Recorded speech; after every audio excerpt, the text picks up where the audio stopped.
सेवितं कपित्थजम्बो फलचारुभक्षणम्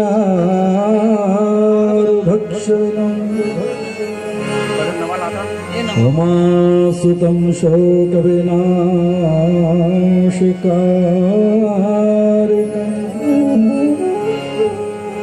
नमामि विघ्नेश्वरपादपङ्कजम् या कुन्देन्दुतुषारहारधवला या शुभ्रवस्त्रावृता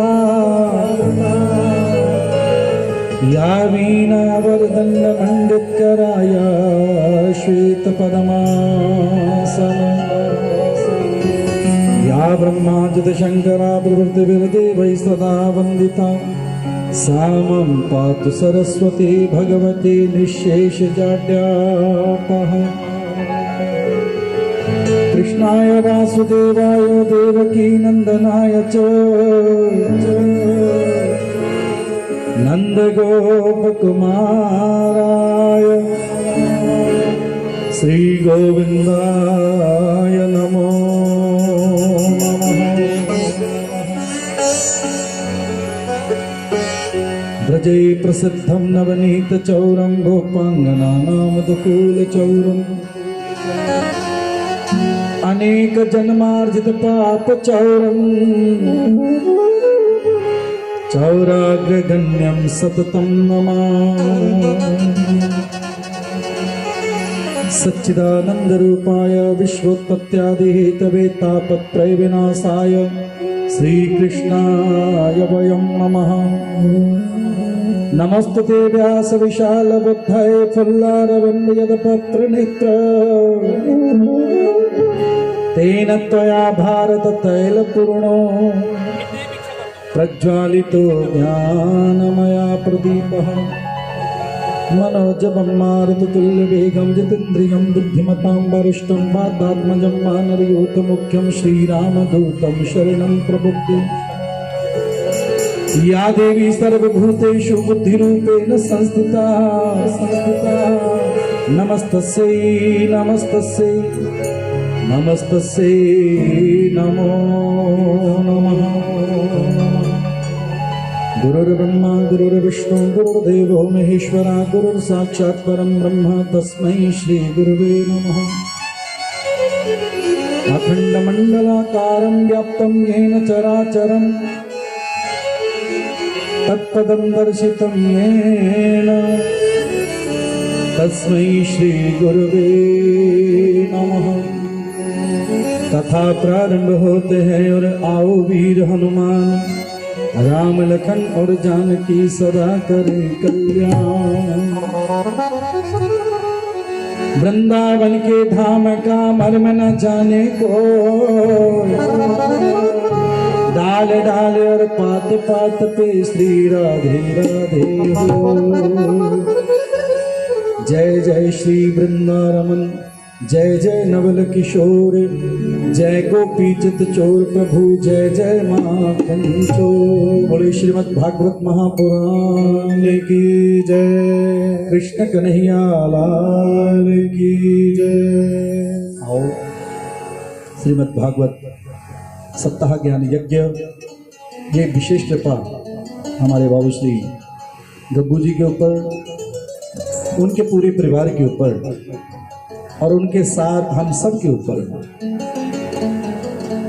आओ आज दूसरे दिन की वेला मन को एकाग्र करते हुए श्री चरणों में समर्पित करते हुए कथा में प्रवेश करें।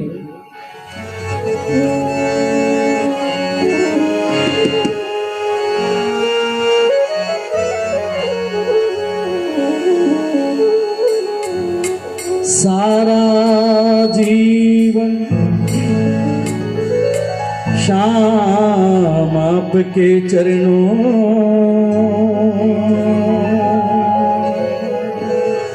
सारा जीवन श्याम आपके चरणों श्री भगवत प्रणाम आपके चरणों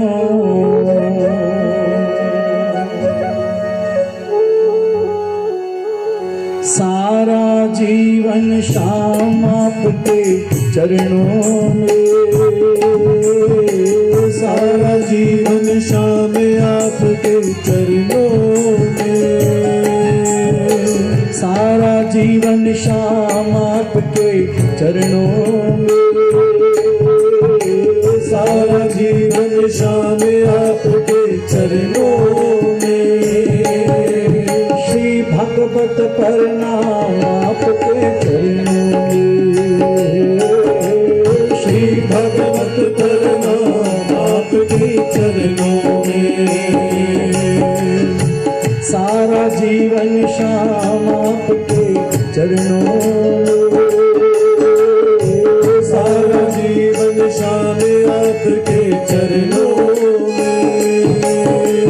श्री भगवत प्रणाम आपके चरणों में, श्री भगवत प्रणाम आपके चरणों में।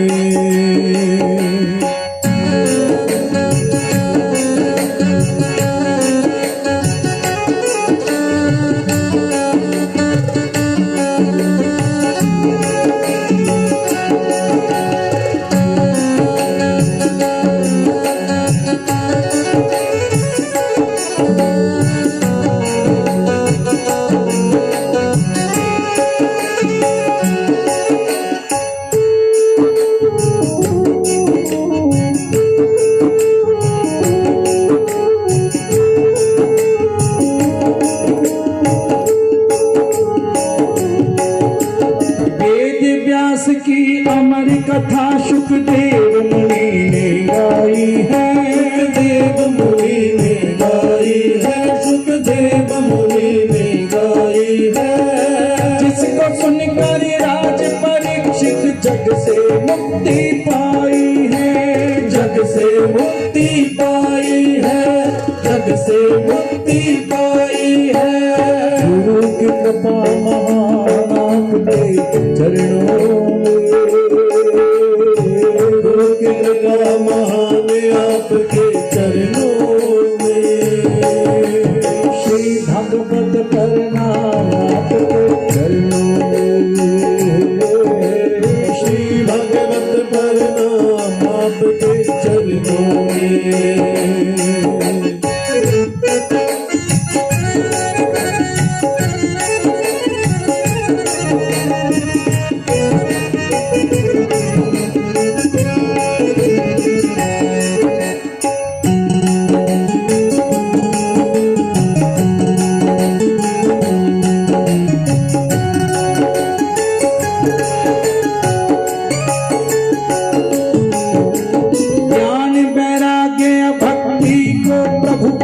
जगाने वाले हो, आप जगाने वाले हो प्रभु, आप जगाने वाले हो।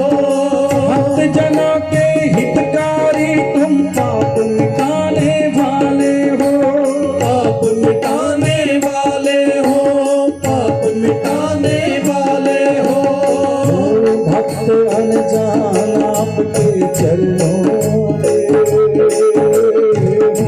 भक्त अनजाने आपके चरणों में।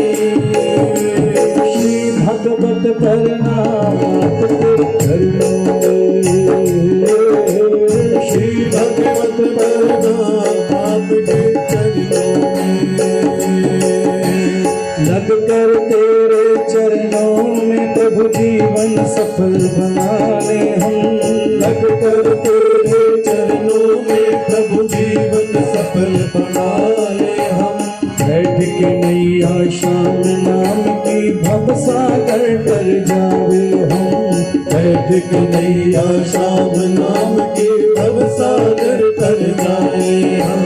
लगा रहे मेरा ध्यान आपके चरणों में, लगा रहे मेरा ध्यान आपके चरणों में।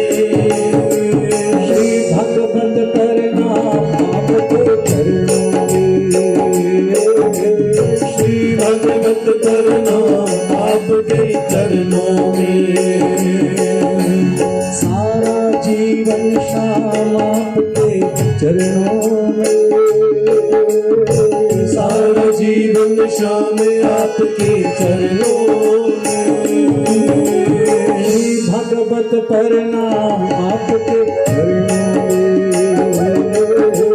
श्री भगवत प्रणाम आपके चरणों में। श्री भगवत प्रणाम आपके चरणों में। श्री भगवत प्रणाम आपके चरणों में। श्री भगवत प्रणाम आपके चरणों में। श्री भगवत प्रणाम आपके चरणों में। चरणों में। श्रीमद् भागवत महापुराण के जय। राधा रानी की जय जय श्री राधे जय जय श्री राधे जय जय श्री राधेशा। एक बार सब बोल दो जी राधे राधे। आओ, कल की कथा में हमने जाना कैसे श्री वेद व्यास जिन्होंने 18 महापुराण लिखने पर प्रभु की प्राप्ति की,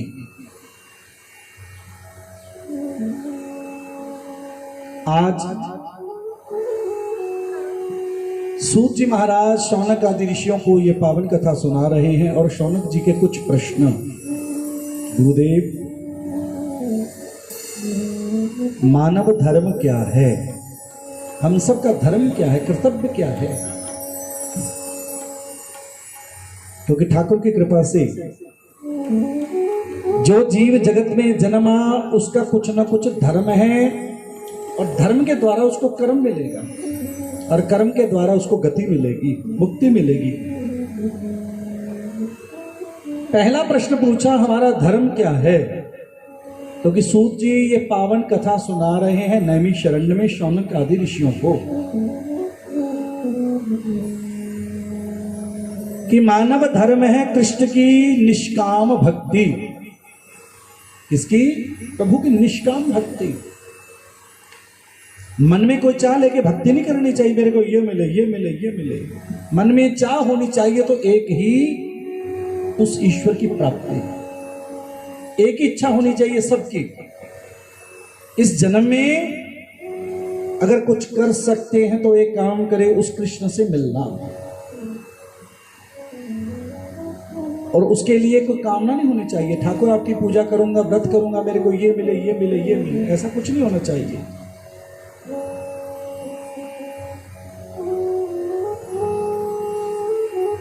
कामना सहित तो कोई पूजा पाठ करना वैसे चाहिए ही। ये मानव का धर्म है, ठाकुर की कभी भी भक्ति करो, निष्काम करो। जैसे ध्रुव जी ने की, पहले कामना लेके की, पर जैसे ठाकुर मिल गए सारी कामनाओं का अंत हो गया। और उसके बाद दूसरा प्रश्न, पूजा घर में करनी चाहिए या मंदिर में करनी चाहिए? हाँ जी, पूजा घर में या मंदिर में? तो यहां पर सूत जी कहते हैं कि पूजा करनी ही हो तो मंदिर में ही करनी चाहिए। घर में की हुई पूजा का फल है और जो मंदिर में पूजा करते हैं उसका फल बहुगुना है, बहुत ज्यादा है, अधिक है। और वही पूजा तीर्थ पर हो जाए उसका तो क्या कहना।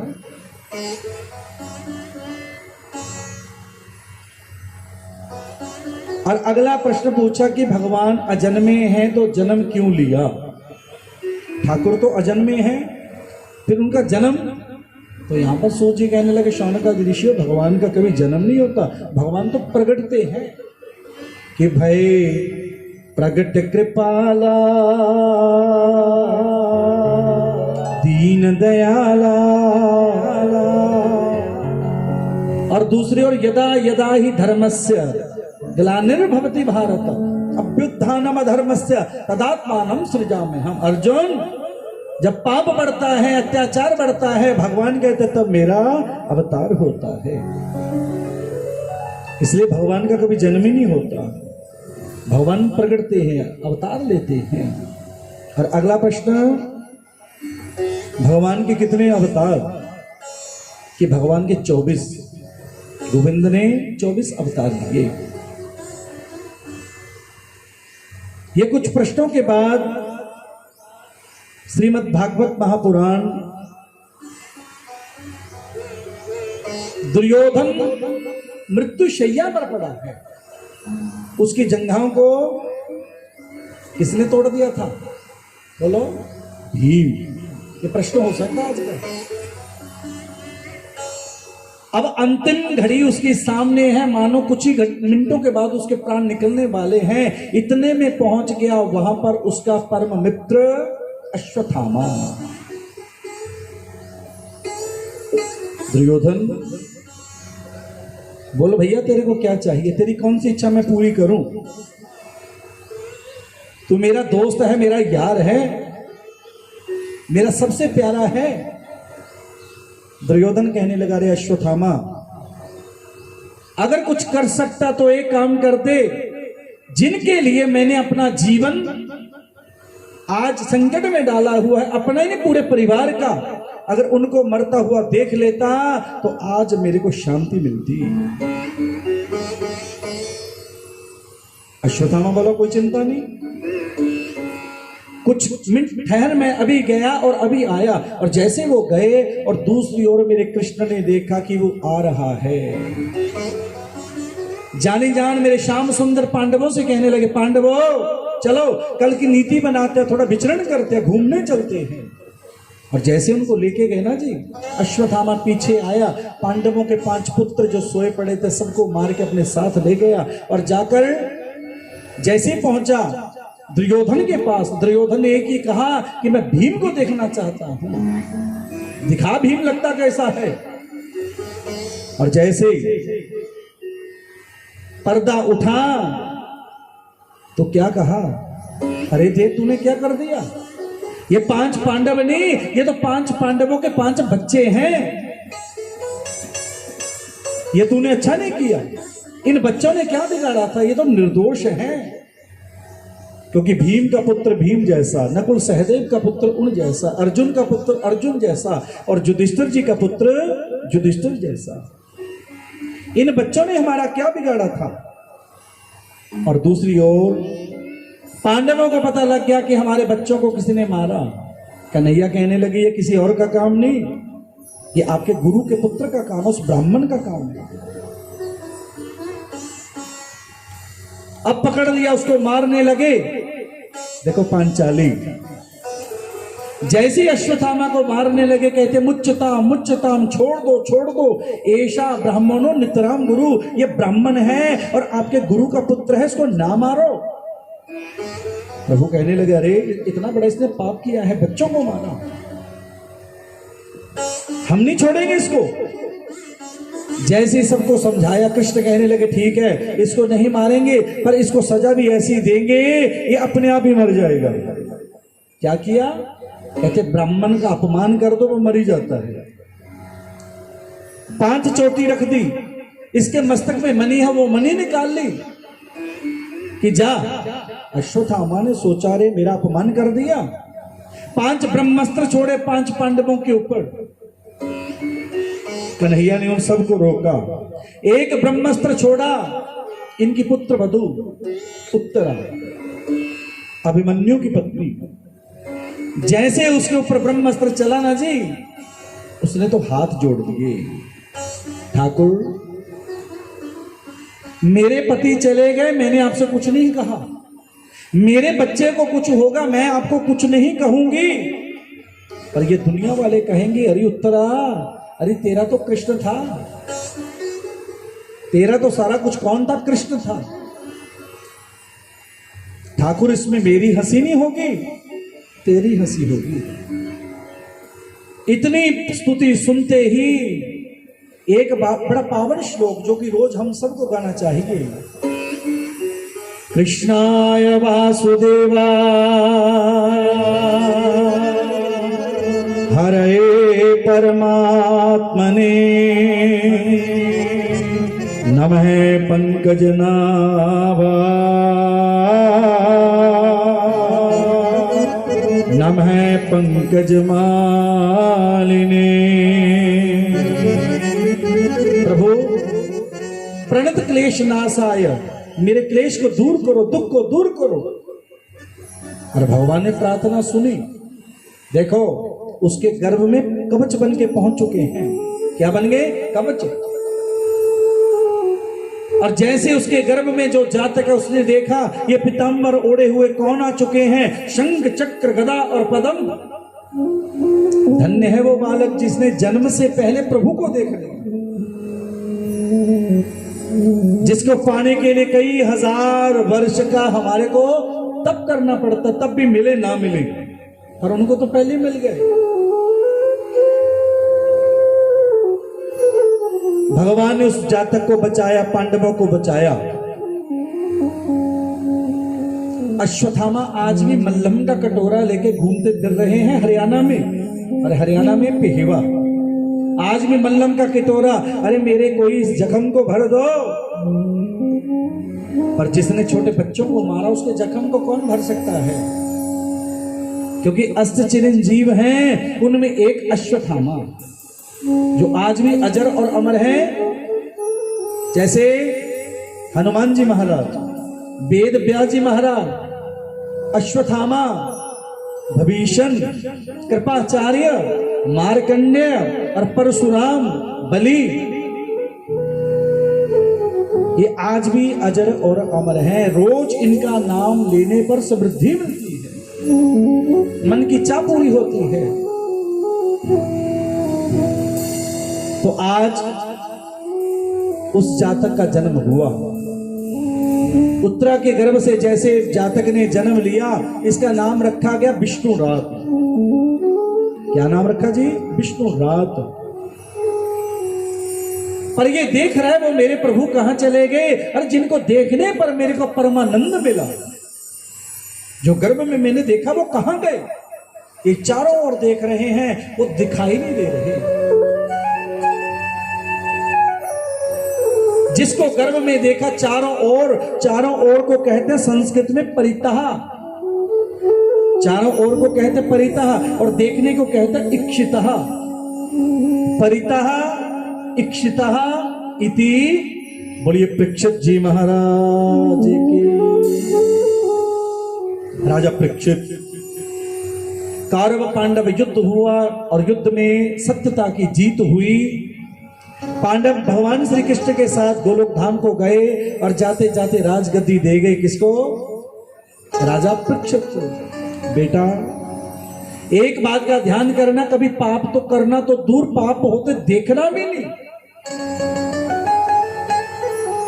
ऐसे संस्कार दे गए। इनका विवाह हुआ इरावती नाम की महारानी के साथ, कन्या के साथ। 4 इनके पुत्र हुए, और सबसे बड़े पुत्र जन्मेजय। राजगद्दी दी और ये चले गए। इस राजा का एक नियम बना लिया कि सुबह उठते मैंने पूरी प्रजा का भ्रमण करना, किसी को कोई चिंता, किसी को कोई दुख, उसको मैंने दूर करना। रोज सुबह चलते, सबको देखते। सुबह और शाम का ये नियम बना, पर एक दिन कुछ ऐसा हुआ जो इस राजा से देखा ही नहीं गया। एक दुष्ट गाय को मारने लगा। जैसे इसने राजा ने देखा, रे मेरे राज्य में ये गौ को मार रहा है, ये कैसे संभव है? तभी तलवार निकाली, अरे मैं तेरे को अभी मार दूंगा। पर जो गौ को मार रहा था तभी राजा के चरणों में गिर पड़ा, त्राहिमाम, महाराज मारो ना। अरे मेरा समय आ गया। तेरा समय? कौन है तू? मेरे राज्य में तू गौ को, ब्राह्मण को, संत को सतावेगा? ये हो नहीं सकता। कि नहीं महाराज, मेरा समय आ गया। तू अपना नाम बता। कि महाराज मेरा नाम है कली। क्या नाम है मेरा? कली। कलयुग। सतयुग, त्रेता, द्वापर के बाद अब बारी आ गई मेरी। कितने युग हो गए जी बोलो? ये चौथा युग चल रहा है। कि महाराज अब मेरा समय आ गया, मेरे को मारो ना। तो यहां पर राजा कहने लगा, मैं तेरे को क्यों ना मारूं? एक तो गुण बता दे अपना, एक गुण हो तो मैं तेरे को छोड़ दूं। कि महाराज मेरे में गुण बहुत हैं, जितने अवगुण हैं उतने मेरे में गुण भी हैं। तेरा पहला गुण कि मेरा पहला गुण है कलयुग में एक घड़ी के सत्संग से त्रेता द्वापर और सतयुग के करोड़ों वर्षों का तप का समान फल मिलेगा। केवल कितनी घड़ी? एक घड़ी 24 मिनट। अरे वो 24 मिनट भी कलयुग में कोई ध्यान पूर्वक बोलो लगाता है? नहीं लगाता। कोई होगा जो लगाता होगा, नहीं तो ध्यान कभी इधर कभी उधर कभी इधर चलते रहता है। और गुण दान का बहुत फल है महाराज। अरे मेरे में कोई कोई दान करेगा, जो भी दान करेगा थोड़े दान का मैं बहुत फल दूंगा। और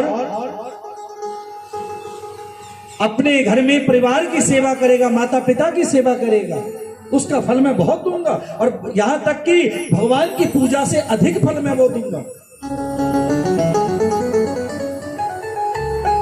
महाराज ऐसा करो, मेरे को कुछ जगह दे दो, उन थोड़ी सी जगह में मैं अपने परिवार को रखूंगा, क्योंकि मेरा परिवार बहुत बड़ा है। काम, क्रोध, लोभ, मोह, अहंकार, इतना लंबा चौड़ा मेरा परिवार है कि ठीक है फिर मांग, तेरे को क्या चाहिए? पहला मांगा द्यूत स्थान, जहां जुआ खेलते हो। यहां पे क्या खेलते बोलो? जुआ, द्यूत क्रीड़ा दिया। जहां पर जुआ खेलते हैं कई बार तो शांति रहती है, पर बीच में जैसे कलयुग का प्रवेश पूर्ण हो जाता है तो झगड़ा, लड़ाई, उच्च स्वर में आवाज आनी भी बोलो शुरू हो जाती है। दूसरी जगह वैश्या के घर में राजा बोला तेरे को ये भी दिया। तीसरा मदिरालय में तेरे को ये भी दिया। चौथा कसाई के घर में। और पांचवा सोने में, गोल्ड में। राजा बोला तेरे को 5 जगह दी भैया, इससे ज्यादा अपने परिवार को आगे नहीं लेके जाना। कि ठीक है। राजा अपने घर गया और घर जाकर इनके इष्ट देव हैं श्याम सुंदर भगवान विष्णु। आओ जाप करें।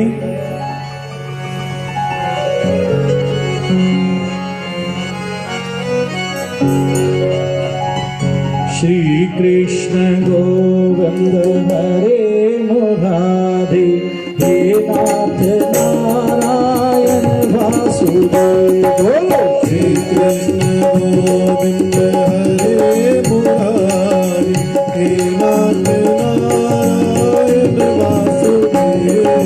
श्री कृष्ण गोविंद हरे मुरारी, हे नाथ नारायण वासुदेव।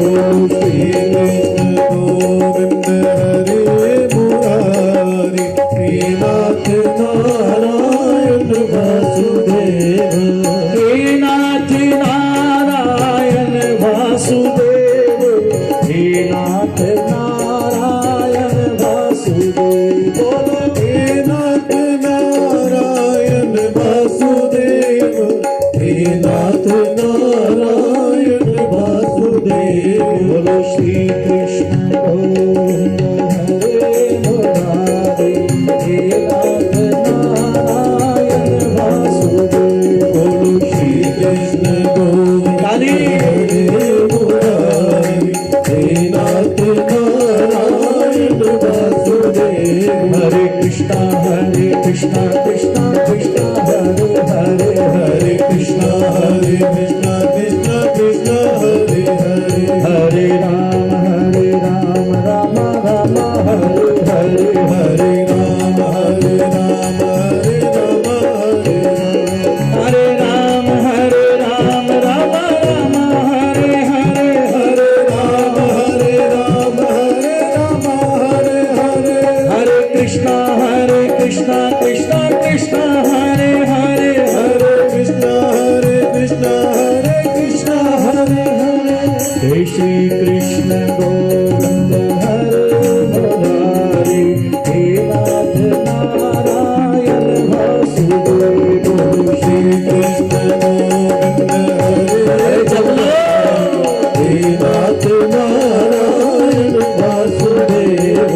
हे नाथ नारायण वासुदेव। हे नाथ नारायण वासुदेव।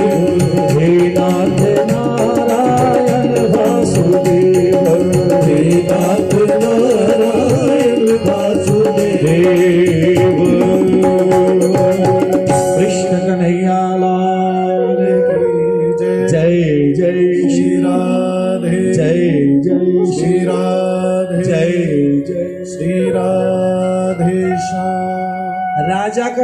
था रोज शाम को जाकर जो कुछ किया ठाकुर के समर्पित करना। जो कुछ भी किया, अच्छा किया वो भी और बुरा किया बोलो। क्योंकि जब भी प्रभु की शरण में जाके शाम को घर में बैठ जाएंगे ना जी, एक दिन गलती होगी, दूसरे दिन गलती होगी, पर एक दिन ऐसा आ जाएगा गलती होनी बंद हो जाएगी। हमारे को भी चाहिए रोज शाम को सोने से पहले उस ईश्वर के सामने बैठना, ठाकुर बातें करनी, जैसे ये राजा करता है। राजा रोज जाता है, पर आज राजा जैसी गया ना, मत्थे पे सजाया मुकुट, क्योंकि सोने में किसका वास कर दिया जी? कलयुग का। क्योंकि भगवान कहते हैं जो नेक कमाई से कमाते हैं उसमें तो भगवान ही रहते हैं, पर जो चोरी से, छल से, कपट से, उसमें कौन रहता है? कलयुग। इनके पूर्वजों ने एक मुकुट छल से जीता था, कपट से, क्योंकि ब्राह्मण बन के चले गए थे। श्री कृष्ण, भीम, अर्जुन किसके पास? जरासंध के पास। उसमें ताकत बहुत थी, क्योंकि तीन ऐसे हुए हैं जिनमें समान ताकत, भीम, दुर्योधन और तीसरा जरासंध। और तीनों ने महादेव को प्रसन्न किया था, भगवान शिव को, और शिव ने प्रसन्न होते हुए तीनों को वरदान दिया, भैया तुम तीनों में 10,000 हाथियों का बल होगा, तीनों में समान ताकत। अब जैसे ही तीनों ने भगवान शिव से वर पाया, दो तो चले गए घर वापस, पर भीम चला गया माता पार्वती के पास। मां प्रणाम। अरे भीम, तुम तो तीन थे और मेरे पास अकेले आए हो? कि मां दो तो गए, बाबा से वर लेके चले गए। कि बाबा ने क्या वर दिया? कि बाबा ने वर दिया तुम तीनों में समान ताकत होगी, 10,000 हाथियों के बल होगा। पर मां वो तो चले गए, और मेरे मन में आया चलो मां को प्रणाम करता चलो। मां कहने लगी एक बार मैं देती हूं भीम तेरे को, फिर तुम तीनों में ताकत तो होगी समान, पर दो जो चले गए उन दोनों की मृत्यु भीम तेरे हाथों से होगी। जा, ये तेरे को मैं देती हूं। यहां पे क्या शिक्षा मिली? भगवान शिव कहते मेरी पूजा किसके साथ करो? गौरा के साथ। शक्ति सहित शिवो हम, शक्ति मेरे साथ है तो मैं शिव हूं, और बिना शक्ति शवो हूं। बिना शक्ति के मैं जैसे शव होता मूर्त, मैं तो वो हूं। तो यहां पर ब्राह्मण बन के गए। जरासंध ने श्री कृष्ण को देखा और देखते कहने लगा मैंने आपको पहले भी देखा कभी, क्योंकि कन्हैया पकड़े जाते किससे? हंसी से, मुस्कुराहट से, कि मैंने आपको, आप ब्राह्मण नहीं लगते मेरे को? कि राजा तेरे को बता देंगे, पहले वायदा कर हमारे से युद्ध करेगा। कि मैं वायदा करता हूं युद्ध करूंगा, पहले परिचय दो कि मैं द्वारिकाधीश कृष्ण। जरासंध मन में सोचने लगा इससे बड़ी मुश्किल से एक बार जीता हूं, अगर अब दोबारा युद्ध करूंगा तो हार मेरी पक्की है। क्या कह दिया? आप तो डरपोक हो, रणछोड़ हो, आपसे नहीं लड़ूंगा मैं। ये अर्जुन, इससे भी नहीं लड़ूंगा मैं, ताकत में मेरे से बहुत पीछे है ये। और ये भीम, कि हाँ ये ठीक है, हम दोनों में समान ताकत है। युद्ध हुआ और 27 दिन युद्ध होने पर, क्योंकि 27 दिन तक भी तब हुआ क्योंकि भीम के मन में भी अभिमान आ गया कि इसने मेरे को चुना। कन्हैया की ओर देखने लगा, देखो कन्हैया। कन्हैया कहने लगे बेटा चिंता ना कर, 2-4 दिन रुक। तीसरे दिन भीम कहने लगा मेरे से युद्ध नहीं होगा। भगवान कहने लगा अरे पहले तो तू मेरे को आंखों आंखों में कह रहा था मेरे में बड़ी ताकत है, कहां चली गई? भगवान ने बता दिया तेरे में कोई ताकत नहीं, सारी ताकत मेरी है। सारी ताकत किसकी है बोलो? मेरी है। युद्ध हुआ, जीते, और जीतने पर वो मुकुट, आज वही मुकुट किसके मत्थे पे आ गया? राजा परीक्षित। जैसे ही परीक्षित जी के मत्थे पे आया, राजा रोज भ्रमण करता है, आज भ्रमण करने के लिए निकल पड़ा। और जैसे ही निकला, एक संत की कुटिया में पहुंच गया। जैसे संतों के आंगन में गया, 2-3 चक्कर लगाए संतों की कुटिया में, और कुटिया में चक्कर लगाते हुए कहने लगा, ए बाबा, तो मेरे को देख के आंखें बंद कर ली इसने तो। कल जो संतों को नमन करता था, संतों के आगे झुकता था, आज मन में आए इस बाबा ने मेरे को देख के आंखें मीट ली। मैं इतना बड़ा राजा, जो कल विनम्र भाव में था, आज अभिमान में आ गया। क्यों? क्योंकि कलयुग उसके मत्थे के ऊपर विराजमान हो चुका, सर के ऊपर विराजमान हो चुका है। इस संत को सजा देनी चाहिए। ये बड़े सिद्ध महात्मा है। कौन? श्मीक, स्मीक ऋषि। संत नहीं कुछ बोले, वो तो मस्ती में मस्त बैठे हैं। अगर कोई अप्पा नु इतने शब्द बोल दे, कुछ ना कुछ बोल दिया, कहते अप्पा तो तुरंत माला हाथ चोगे फिर भी गला है, तो मैनू है क्या ना? अरे आप मेरे को ऐसा कहते हो?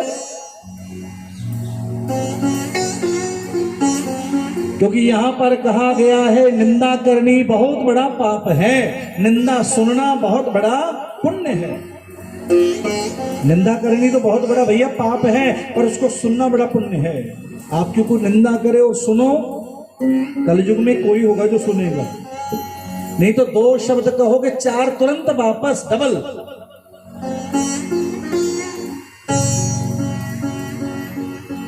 जैसे ही राजा बोलता जा रहा, संत सुनते जा रहे हैं। संत कुछ नहीं बोले। अब राजा के मन में आ गया कि संत तो ऐसे बैठा है, अरे इसको कुछ ना कुछ सजा देनी चाहिए। और सजा देने के लिए क्या किया, वही मरा हुआ सांप अपने बाण की नोक से उठाया और बाबा के गले में डाल दिया।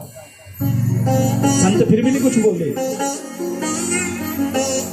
राजा अपने राज्य में वापस गया, और नियम था रोज ठाकुर के सामने बैठना।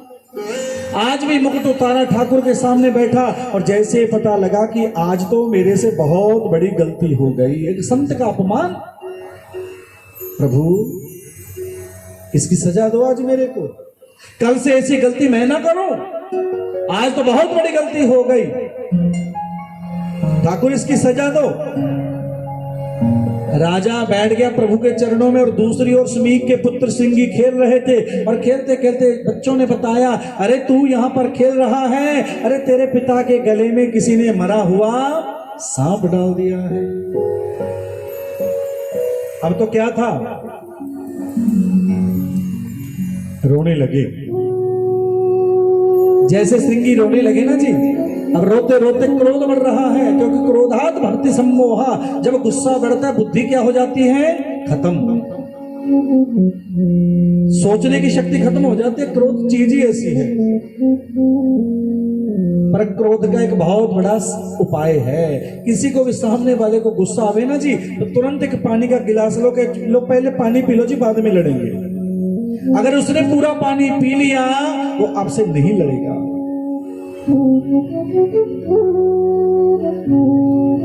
अब जैसे गुस्सा आने लगा, जल लिया हाथों में, और जल हाथों में लेके वो बालक श्राप दे रहा है।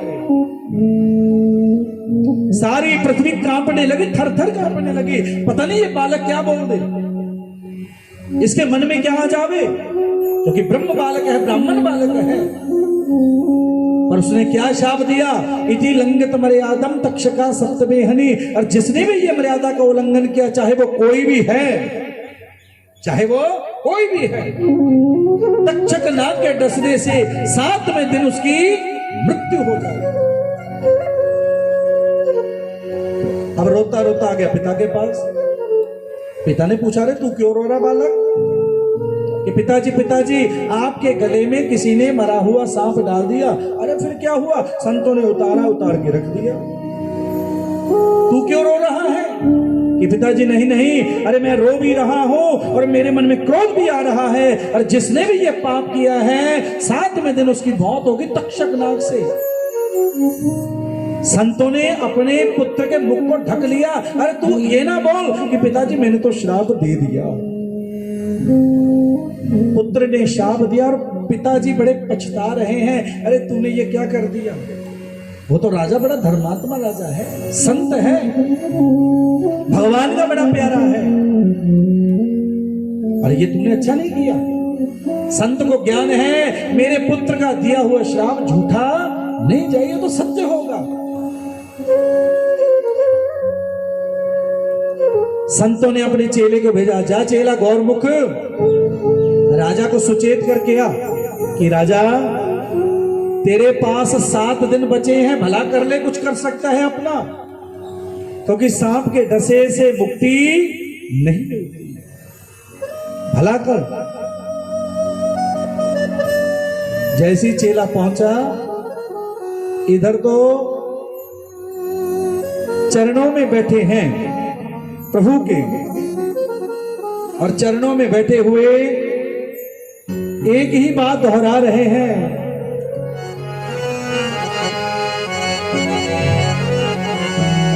राजा क्या गा रहा है, आ हम भी गए।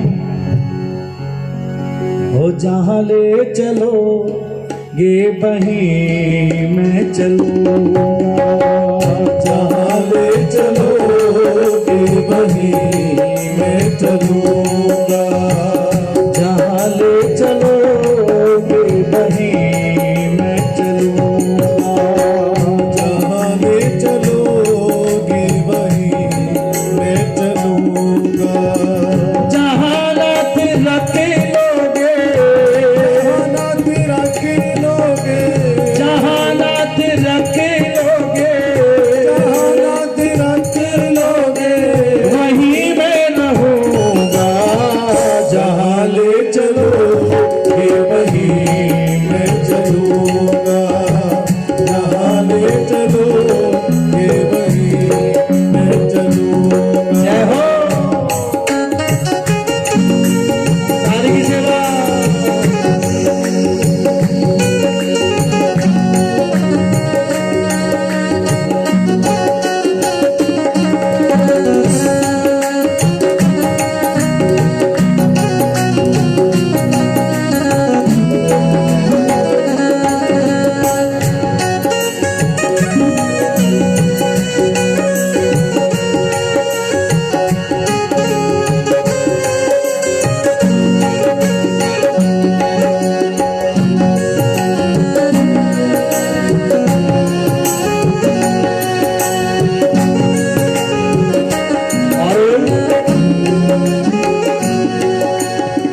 ये जीवन समर्पित चरण में तुम्हारे, ये जीवन समर्पित चरण में तुम्हारे, ये जीवन समर्पित चरण में तुम्हारे, ये जीवन समर्पित चरण में तुम्हारे, तुम्ही मेरे सर्वस्व, तुम्ही प्राण प्यारे, तुम्ही मेरे सर्वस्व, तुम्ही प्राण प्यारे, तुम्ही मेरे सर्वस्व, तुम्ही प्राण प्यारे, तुम्ही मेरे सर्वस्व, तुम्ही प्राण प्यारे, तुम्हें छोड़कर ना किसी से कहूँगा, तुम्हें छोड़कर ना किसी से कहूँगा। देखो अगर कहना ही हो तो भगवान से कहना चाहिए कि प्रभु ये दे, क्योंकि अन्य के सामने जाकर दुखड़ा फरोलना नहीं चाहिए, कुछ मन की बात करनी नहीं चाहिए। और यहाँ राजा ने क्या किया, तुम्हें छोड़कर ना किसी से कहूँगा, तुम्हें छोड़कर ना किसी से कहूँगा, जहाँ नाथ रख लोगे, हाथ रख लोगे, जहाँ नाथ रख लोगे, हाथ रख लोगे, वहीं मैं रहूँगा, जहाँ ले चलोगे वहीं मैं चलूँगा, जहाँ ले चलोगे वहीं मैं सारी की सेवा जय हो प्रेम जी।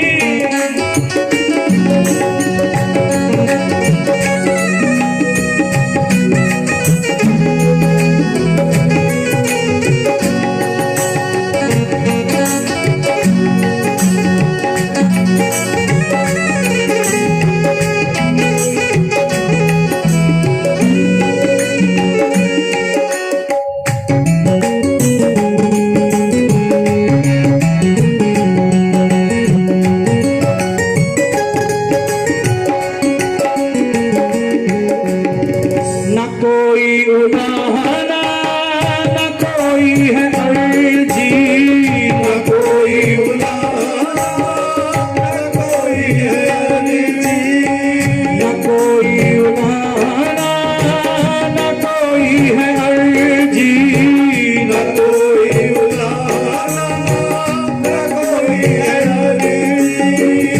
कर लो करा लो तेरी जो मर्जी, कर लो करा लो तेरी मर्जी, कर लो करा लो तेरी जो मर्जी, कर लो करा लो तेरी मर्जी। कहना भी होगा तो फिर से कहूँगा, कहना भी होगा तो फिर से कहूँगा, जहाँ नाथ रख लोगे, हाथ रख लोगे, जहाँ नाथ रख लोगे, हाथ रख लोगे, वहीं मैं रहूँगा, जहाँ ले चलोगे वहीं मैं चलूँगा, जहाँ नाथ रख लोगे मैं। जय हो।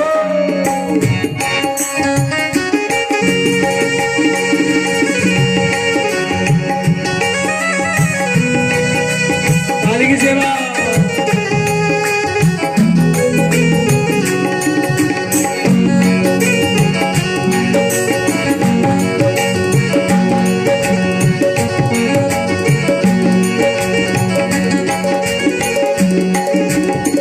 दयानाथ मेरी ये सारी अवस्था, दयानाथ मेरी सारी अवस्था, दयानाथ मेरी ये सारी अवस्था, दयानाथ मेरी सारी अवस्था, तेरे हाथ में मेरी सारी व्यवस्था, तेरे हाथ में मेरी सारी व्यवस्था, तेरे हाथ में मेरी सारी अवस्था, तेरे हाथ में मेरी सारी व्यवस्था, सहाओगे जो कुछ बही मैं सहूँगा, सहाओगे जो कुछ बही मैं सहूँगा, जहाँ नाथ रख लोगे, हाथ रख लोगे, जहाँ नाथ रख लोगे, हाथ रख लोगे, वहीं मैं रहूँगा, जहाँ ले चलोगे वहीं मैं चलूँगा, जहाँ नाथ रख लोगे मैं भी रहूँगा, जहाँ ले चलोगे वहीं मैं चलूँगा, और जहाँ ले चलोगे वहीं मैं चलूँगा, जहाँ ले चलोगे वहीं मैं चलूँगा, जहाँ ले चलोगे वहीं मैं चलूँगा, जहाँ ले चलोगे वहीं मैं चलूँगा, जहाँ ले चलोगे वहीं मैं चलूँगा, जहाँ ले चलोगे वहीं मैं चलूँगा।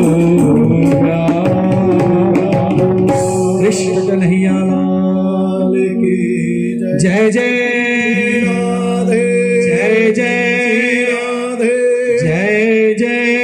राधे श्याम। जहाँ ले चलो बोलो वहीं मैं चलूँगा। ये मानव जन्म मिला है और इस जन्म में भी अच्छे घर में जन्म हो गया। अच्छे का मतलब जो प्रभु से जुड़ा हुआ है वो अच्छा, जो ठाकुर से जुड़ गया वो अच्छा, और उसमें जुड़ते हुए फिर प्रभु को याद करना, बार बार याद करना, और याद करते ये अमर कथा सुनना, जिस कथा के लिए देवता भी तरसते हैं।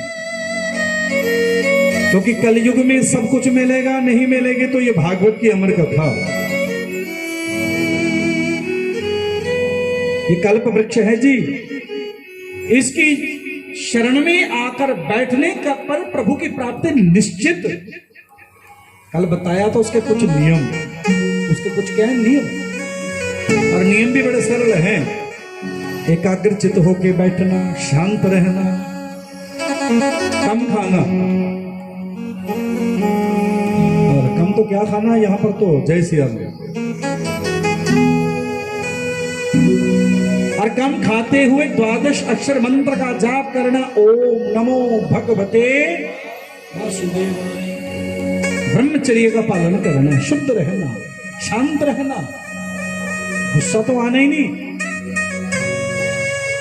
सात्विक भोजन, जैसे संत खाते वो भोजन। अरे यहां पर तो मोगा में पता ही पंडित जी क्या क्या खाते हैं। फ्रूट क्रीम, सेविया, अरे वाह क्या बात है। अर्पण जी मना तो करते ही नहीं, पर भगवान कहते हैं फिर भी कम खाते हुए मेरे को याद रखना, ज्यादा खाओगे तो निद्रा देवी आएगी। क्या आएगी? नींद। तभी तो कहते कम खाओ, ये जन्म दोबारा नहीं मिलेगा।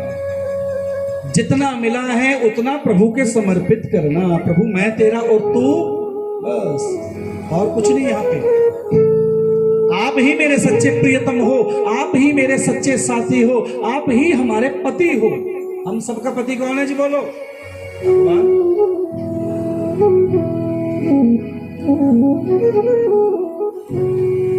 यहां पर राजा के पास पहुंच गए, राजा बैठे हैं प्रभु की शरण में। प्रभु सजा दो, सजा दो, सजा दो। कौन सी सजा? क्योंकि मैंने पाप किया। और सजा भी क्या मिली? अभी मंदिर में बैठे थे, बाहर से गुरु का चेला गोरमुख आया और कहने लगा राजा सावधान। राजा ने हाथ जोड़ दिए कि महाराज आप, क्या मैं शमीक ऋषि का शिष्य, आज आपने हमारे गुरु का अपमान किया, गुरु के गले में मरा हुआ सांप डाला। गुरुदेव कुछ नहीं बोले, पर हमारा जो गुरु भाई है ना, गुरुपुत्र, उसने श्राप दे दिया श्रृंगी ने कि किसी ने भी, जिसने भी ये मर्यादा को उल्लंघन किया है, तक्षक नाग के डसने से 7वें दिन उसकी मौत निश्चित है। कितने दिन में? क्योंकि विधाता ने दिन भी 7 ही बनाए हैं, रविवार से लेके बोलो शनिवार तक। अब तो राजा खुश हो गया, राजा प्रसन्न हो गया। वाह प्रभु वाह, आपने सजा मेरे को दे दी। पर गौरमुख जाता जाता कहने लगा कि राजा सावधान, गुरु के पुत्र का श्राप है, झूठा नहीं जाएगा और सांप के डसे की मुक्ति नहीं होगी। इतनी बात कही तो राजा फिर चिंता में पड़ गया, क्योंकि जिसको ये पता लग जाए मेरी मौत कब है, प्रभु ने सब कुछ बता के भेजा है, पर 6 बातें प्रभु ने अपने पास मुट्ठी में धरी हैं। जीवन मरण, हानि लाभ, यश अपयश, विधिहार। अब राजा को जैसे ज्ञान हुआ कि मेरे पास 7 दिन बचे हैं, आज अपने बेटे जनमेजय को बुलाया, राजगद्दी पर बिठा दिया। बेटा आज से राजा तू, मैं चला अपने भले के लिए, मेरे को अब जाना पड़ेगा। राजा सबसे पूछते जा रहे हैं, अरे कोई बता दो, और जिसके दिन 7 बचे वो करे तो करे क्या, जिससे मरना सफल हो जावे। हम लोग जीना सफल करते हैं, अरे जीना नहीं मरना सफल करना चाहिए। जब जिसके पास जाएंगे उसको क्या मुंह दिखाएंगे? अरे मैंने क्या किया, भजन किया, दान किया? नहीं। राजा खोज में चल पड़ा। गुरु संतों से पूछते जा रहे हैं, अरे मैं क्या करूं, मेरे पास 7 दिन है। किसी ने कहा राजा तू यहां पे बैठ के गीता का पाठ सुन ले, और राजा को जचा ही नहीं। किसी ने कहा गोपाल सहस्त्र नाम, नहीं जचा। चलते चलते राजा पहुंच गए शुकताल में, गंगा के किनारे एक बट वृक्ष, जिस बट वृक्ष के नीचे बैठे हैं समाधि में बोलिए सुखदेव भगवान की जय। सुखदेव कल घर छोड़ के गए थे, ये आगे आगे गए और पिताजी पीछे पीछे, हे पुत्र हे पुत्र हे पुत्र। इनको पता ही नहीं कौन मेरा पिता है। कल सुनी थे ना जी कथा। और एकांत वन में बैठे तब पिता ने एक भागवत का श्लोक गाया और पुत्र को खींचा, और तभी सुखदेव भगवान ने 18,000 श्लोक कंठस्थ किए, याद किए। हजारों संत बैठे हैं, जैसे संत बैठे राजा भी जाके बीच में बैठ गए। सभा जची हुई है, संत प्रवचन कर रहे हैं, सब अपनी अपनी बात कर रहे हैं। सबसे बाद बारी आई राजा की।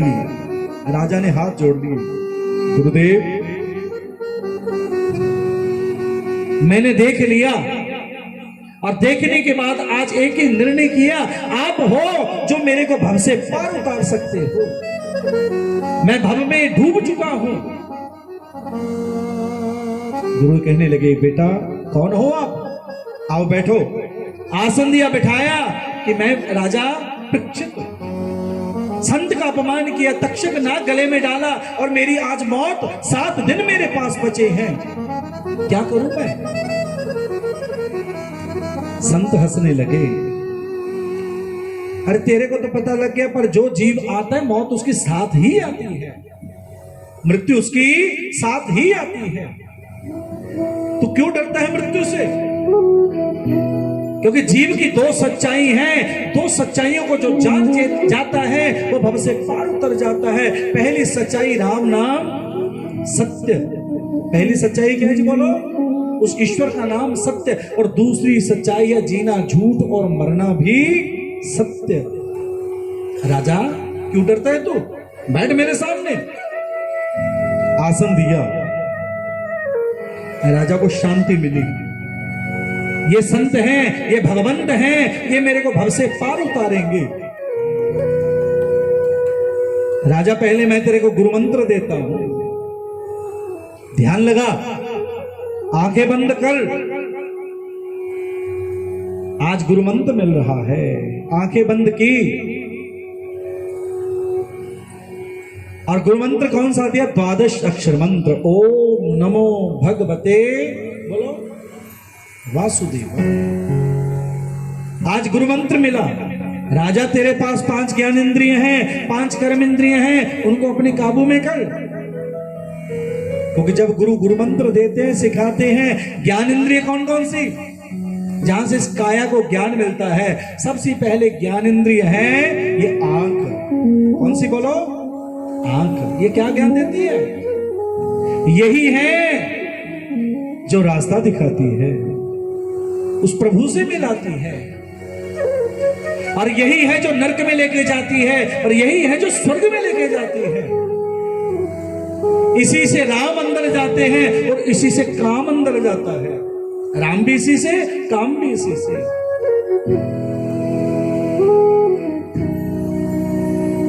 कि राजा इन आंखों से कभी भी देखना तो उस ईश्वर को, बस। कण कण में विद्यमान है, हरि व्यापक सर्वत्र समाना, सब में राम है और सब में राम को देखना तो।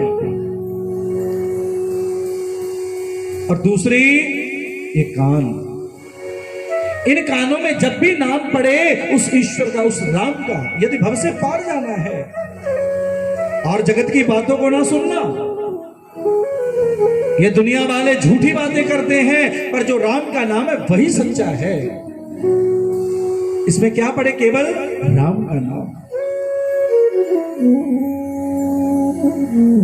राम भी इसी से अंदर जाता है, और काम भी, बोलो, गंदी बात सुनेंगे वो भी यहां से अंदर जाएगी, और अच्छी भी यहां से। और तीसरी नासिका, श्वास आ रहा है, श्वास। इस बंगले की महिमा न्यारी, जानत ना कोई नर नार। इस बंगले के 10 दरवाजे। इस बंगले के कितने दरवाजे हैं जी, बोलो? हर बीच में पवन का खंबा साजे। श्वास आज आ रहा है, श्वास आवत जावत देख न कोई, और देख के बड़ा अचंबा लागे। मन को श्री चरणों में लगा ले, और मन के अंदर देख तेरा बंगला बना दरवेश, जिसमें नारायण परवेश। तेरा बंगला बना दरवेश, जिसमें नारायण परवेश। तेरा बंगला बना दरवेश, जिसमें नारायण परवेश। तेरा बंगला बना दरवेश, जिसमें नारायण परवेश। जिसमें नारायण परवेश, जिसमें नारायण परवेश, जिसमें नारायण परवेश, जिसमें नारायण परवेश। तेरा बंगला बना दरवेश, जिसमें नारायण परवेश। तेरा बंगला बना दरवेश, जिसमें नारायण परवेश। तेरा बंगला बना दरवेश, जिसमें नारायण परवेश। तेरा बंगला बना दरवेश, जिसमें नारायण परवेश। जय जय। ये हाथ खड़े करने का मतलब है चित्त को, तन को और भी गति मिलनी। ठीक है, सीधी हाथ किया करो। जय जय श्री राधे, जय जय श्री राधे, जय जय। राधे श्याम। जिसके हाथ थोड़े से भी ऐसे हो गए, सारी आलस उसी के ऊपर। ठीक है, हम कहते जी दोबारा करो। ये श्वास आ रहा है, श्वास जा रहा है, पता ही नहीं कितने ले चुके हैं, कितने जा चुके हैं। हाँ, साल बाद हैप्पी बर्थडे जरूर मनाते हैं। क्यों जी? केक काटते हैं, और केक काटने पर नाचते हैं, झूमते हैं। ये मुंडे का जन्मदिन है बच्चे का, और ये नहीं पता 1 साल इसका कम हो गया। इन श्वासों को व्यर्थ में गंवाना नहीं चाहिए। जब गुरु मंत्र देते हैं तो यही सिखाते हैं। जितने श्वास आ रहे हैं, जा रहे हैं, श्री राम जय राम, उस प्रभु का नाम ले बस। और चौथा ज्ञान, ये जिह्वा कि राजा इसके चक्कर भी ना पड़ना, नरक में गिरेगा। जो इस जीव के स्वाद में पड़ जाता है, क्योंकि जिह्वा चाहते हैं सदैव स्वाद, ये भी मिले, ये भी मिले, ये भी मिले। इस जिह्वा से कभी भी रटना है तो प्रभु का नाम, ईश्वर का नाम, उस राम का नाम। सुबह उठ के बैठ जाया करो, जिह्वा को ज्यादा से ज्यादा बुलाया करो। राम राम 1, राम राम 2, राम राम 3, राम राम 4, राम राम 5, राम राम 6। क्यों जी? बोलो। सिर्फ सुबह बैठ जाया करो। नहाने की, धोने की, मुंह धोने की, हाथ धोने की कुछ जरूरत नहीं। मन धोबो। आज किया होगा सुबह, सबने किया था जी? है कोई जिसने नहीं किया? सबने किया। अच्छी बात है, करना भी चाहिए। अरे यही सच्ची पूंजी है, यही सच्चा खजाना है। और पांचवी हमारी जो ज्ञान इंद्रिय है, इस तन को ज्ञान देती है, वो देती है ये त्वचा, स्किन। ये चाहती है जहां पंखा हो मैं वहां बैठूं, कथा में यहां पंखा चले मैं वहां बैठूं। आराम चाहती है, और जितना इस काया को आराम दोगे उतना आप दुखी होगे, और जितना इसको कष्ट दोगे उतना आप सुखी होगे। ये शरीर तो आराम चाहता है। क्या चाहता बोलो? राम नहीं, आराम। इसको कष्ट दो।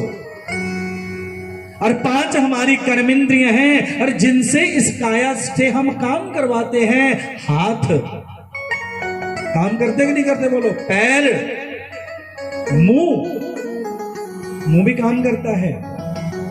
जो अंदर चला गया उसको स्वाहा। इनके ऊपर काबू पाओ। और चौथी और 5वीं हमारी कर्मेंद्रिय है मल और मूत्र। कथा का नियम है, पूजा पाठ कथा में कम खाना चाहिए, कम पीना चाहिए। जब 2-2.5 घंटे यहाँ पे बैठ गए तब तो कुछ पीने ही नहीं चाहिए, उठने नहीं चाहिए। बोलो राधे राधे। मेरे दादाजी कहा करते थे जितना कम खाओगे कम पियोगे उतनी आयु लंबी होगी, और जितना ज्यादा खाओगे बार बार खाओगे उतनी आयु, बोलो, वो दिन में एक बार खाते थे। आयु उनकी हुई 100 लगभग 2 वर्ष के आसपास, लगभग 100 से ऊपर।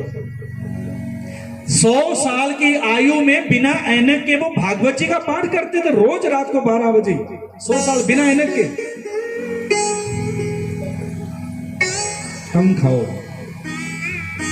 क्योंकि खाने का नियम है, खाने का भी समय है। आपका तो समय खत्म हो चुका। हम खाते तब हैं जब पशु भी खाना, पंछी भी अपने घर में चले जाते हैं, पंछी भी नहीं खाते, पशु भी नहीं खाते, और हम तब खाते हैं। कोई खाता रात को जी 9 बजे, कोई 10 बजे, कोई 11 बजे। जब ये इंद्रियां अपना काम करना, ये इंद्रियां भी स्लो हो जाती है, काम करना छोड़ देती है।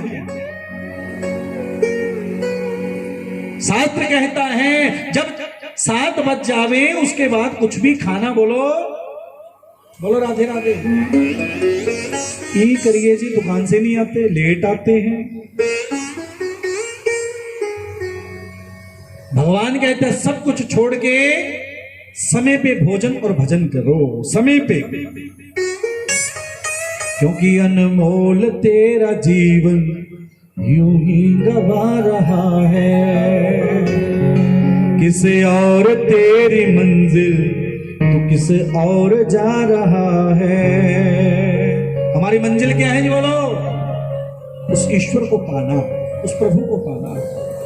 सुबह ही भजन करो, शाम को भजन करो, दोपहर को भजन करो, जब समय मिले तब भजन करो। कोशिश करो ये मोबाइल को फेंकना तो नहीं, दूर रखो। कोशिश करो कि नियम बना लो कि दिन में कम से कम 2 घंटे के बाद इसको उठाएंगे। 1 घंटा, जितनी देर भजन में इसको छुएंगे नहीं, अरे देखेंगे भी नहीं। कलयुग में फोन छोड़ दिया, समझ लो अपने प्रभु को पा लिया। हाँ, इसमें अच्छा भी बहुत है, ज्ञान की बातें भी बहुत हैं। और ज्ञान की बातें क्या हैं? भगवान का गोपी गीत सुनो, रामचरितमानस सुनो, सुंदरकांड सुनो, भागवत सुनो। पर ये तो कुछ सुनते ही नहीं। क्यों जी? अंगुलियां कुछ और ही चलाती रहती है जैसे। जय सिया राम। तो यहां पर गुरुदेव ने गुरु मंत्र दिया, 5 ज्ञानेंद्रिय 5 कर्मेंद्र को जीतना चाहिए। राजा मन बुद्धि अहंकार जीव को पूर्व जन्म से मिलता है। जैसा भजन किया वैसा मन मिला, वैसी बुद्धि मिली और वैसा अहंकार मिला। बोलो राधे राधे। ये आज का प्रश्न हो सकता है। इसके बाद भागवत जी के दूसरे स्कंद की कथा, जिसमें 4 प्रकार से सृष्टि, अंडज स्वेदज उद्विज जरायुज। ये राजन, कुछ जीव अंडों से पैदा होते हैं, कुछ माता पिता के संपर्क से पैदा होते हैं, कुछ गंदगी से पैदा होते हैं, कुछ पसीने से पैदा होते हैं। उसके बाद नरक वर्णन कि 84 लाख योनियां, 84 लाख नरक। जितनी योनियां उतने नरक। काल सूत्रक, पति मृतक, संघात, लोहितोद, सविष, संप्रतापन, तपन, महानीर्य, कुंभीपात, एक से बढ़कर एक नरक। हमारे बरनाला का ना एक ब्राह्मण परिवार जो प्रभु को बड़ा मानता है, उनके पिताजी नरक देख के वापस आए, नरक और स्वर्ग देख के वापस आए 10 दिन।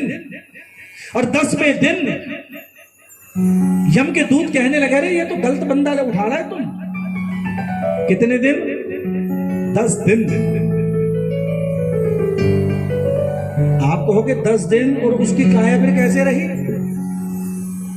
क्योंकि जो स्वर्ग है नरक है, ये सच्चाई है, सत्यता है। बरनाला में डॉक्टर के पास लेके गए, डॉक्टर कहने लगे अपने पिताजी को ले जाओ जी, ये तो 2 घड़ी के मेहमान है, जल्दी ले जाओ, सेवा करो। और वो हमारे बरनाला के तब नगर पालिका के प्रधान थे, कांग्रेस के लीडर, बहुत बड़े। मन में आया कि पिताजी को चलो लुधियाना ले चलते हैं, डीएमसी में। लुधियाना ले गए। अब डॉक्टर के पास जैसी लेके गए, उन्होंने तो क्या कहते हैं जो मशीनरी उसके ऊपर डाल दिया, वेंटिलेटर, शुरू कर दिया अपना काम। पर पिताजी तो अंदर से कहां जा चुके थे, ऊपर। 10 दिन तक उन्होंने वेंटिलेटर पे रखा। 10 दिन पिताजी वहां पे घूम के आए और सब कुछ देखने के बाद जैसे कहा यह बंदा गलत ले आए, तुरंत उसको वापस भेजा। और 10 दिन के बाद उस मरे हुए प्राणी में प्राण आए और बरनाला वापस आ गए। जैसे ही बरनाला वापस आए, उन्होंने मेरे को बुलाया। कहते भाई पंडित जी, आप जो बताते वो सत्यता है, मैं देख के आया हूं सारा कुछ। फिर उन्होंने अपनी एक पुस्तक लिखी, जिस पुस्तक का नाम है स्वजीवनी आत्मकथा, जो वहां पे देख के सब लिखी। और मेरे से कहने लगे अब मेरे पास 3 साल हैं और 3 साल मैंने केवल भजन करना है। उन्होंने बता दिया कि अब मेरे पास सही 3 साल के बाद उनकी दोबारा फिर मृत्यु हुई। कहने का मतलब वो सब सच्चाई है। उस ईश्वर से डरो, आपसे डरो, भजन करो। ऐसा नहीं कि थोड़ा भजन करने पर मुक्ति मिलेगी, नहीं, ज्यादा से ज्यादा समय उस ईश्वर को दो। कम से कम 1 घड़ी उठते दो, स्नान के बाद फिर 1 घड़ी दो, दोपहर को फिर दो, शाम को फिर दो, रात को फिर दो। कम से कम ये तो एक बार आपका इसके साथ प्यार हो गया ना ठाकुर से, जैसे मोबाइल के साथ प्यार हो चुका है सबका। अब तो सर्वस्व हमारा क्या है, तुम ही हो माता पिता, तुम ही हो, मोबाइल को कहते हैं ये सब, तुम ही हो बंधुश्च सखा, तुम ही हो। मोबाइल ही हमारा आजकल सब कुछ बन चुका, बस ये है, सब है।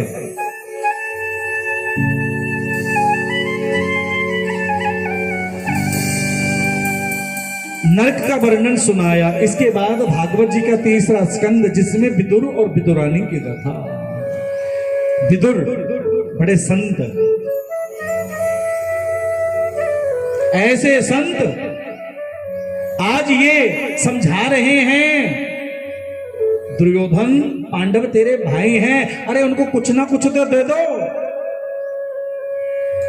जैसे कहा देने को, दुर्योधन ने विदुर जी को भी राज्य से चल बाहर कर दिया। ये भी उनका बंदा लगता है। लंकापति रावण ने जब भीषण को राज्य से बाहर किया और दुर्योधन ने जब विदुर जी को राज्य से बाहर किया, इनका बुरा समय तब से ही शुरू हो गया।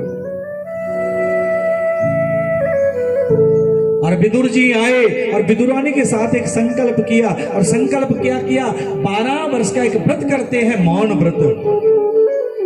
कितने वर्ष का बोलो, 12 वर्ष का मौन व्रत। ब्रह्मचर्य का पालन करना और 12 अक्षर मंत्र का जाप करना और दूध ही दूध पीना। केवल क्या पीना बोलो, दूध। विदुर जी कहने लगे, रे विदुरानी, जो भी ये व्रत करता है भगवान के पास उसको जाने की जरूरत नहीं, भगवान उसके पास आते हैं। अब इन्होंने तो ये व्रत शुरू कर दिया। और दूध भी कैसे पीना,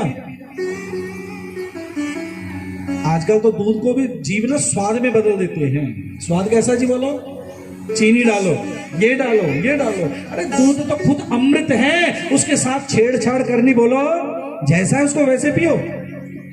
दूध जैसा है उसको वैसे पियो। अरे मीठा कम है, कोई कहता ज्यादा है, कोई कहता इसमें ये मिलाओ, कोई कहता इसमें ये मिलाओ। अमृत के साथ छेड़छाड़ करनी, बोलो नहीं चाहिए। सुखदेव जी कहने लगे, राजा परीक्षित, अब इन्होंने ये व्रत किया, 12 वर्ष का व्रत सुनिश्चित हो चुका। हम भी नियम कर सकते हैं कि कम से कम 1 घड़ी नहीं बोलेंगे, 1 घड़ी बिल्कुल चुप रहेंगे। पर उसके लिए गुरु और माता पिता की कृपा जरूरी है। और क्या कहना पड़ेगा, मेरी तार शाम से जोड़े ऐसा कोई संत मिले, मेरी तार शाम से जोड़े ऐसा कोई संत मिले, तार शाम से जोड़े ऐसा कोई संत मिले। और शाम से जोड़े ऐसा कोई संत मिले। प्रभु का बना कर छोड़े ऐसा कोई संत मिले। प्रभु बना कर छोड़े ऐसा कोई संत मिले।